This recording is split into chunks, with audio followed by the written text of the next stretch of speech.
อุตุเตือนวันที่ 3 กรกฎาคม 2519 ฝนตกหนักถึงหนักมากบริเวณประเทศไทย และคลื่นลมแรงบริเวณทะเลอันดามันตอนบน สนับสนุนโดย Toyota Bus ทุกบริการกด 1268 โชว์รูมคุณภาพมาตรฐานบริการ ตั้งแต่วันนี้จนถึง 3 กรกฎาคม 2569 ประเทศไทยมีฝนตกหนักถึงหนักมากบางแห่ง โดยเฉพาะบริเวณภาคตะวันออกและภาคใต้ฝั่งตะวันตก เนื่องจากมีร่องมรสุมพาดผ่านภาคเหนือและภาคตะวันออกเฉียงเหนือตอนบน ประกอบกับมรสุมตะวันตกเฉียงใต้ที่พัดปกคลุมทะเลอันดามันประเทศไทยและอ่าวไทยมีกำลังแรงขึ้น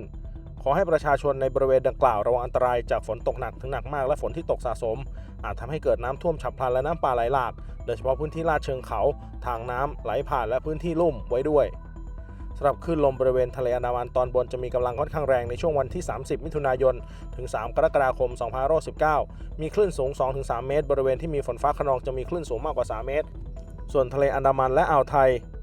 มีคลื่นสูงประมาณ 2 เมตรบริเวณมีฝนฟ้าคะนองคลื่นสูงมากกว่า 2 เมตรขอให้ชาวเรือบริเวณทะเลอันดามันและอ่าวไทยเดินเรือด้วยความระมัดระวังและหลีกเลี่ยงการเดินเรือในบริเวณที่มีฝนฟ้าคะนองสำหรับเรือเล็กบริเวณทะเลอันดามันตอนบนควรงดออกจากฝั่งในช่วงวันดังกล่าวเพื่อความปลอดภัยและลดผลกระทบที่อาจเกิดขึ้นขอให้ประชาชนวางแผนการใช้ชีวิตและการเดินทางในช่วงเวลาดังกล่าวอย่างระมัดระวังขอให้ประชาชนติดตามประกาศจากกรมอุตุนิยมวิทยาสามารถติดตามข้อมูลที่เว็บไซต์กรมอุตุนิยมวิทยาได้ตลอด 24 ชั่วโมง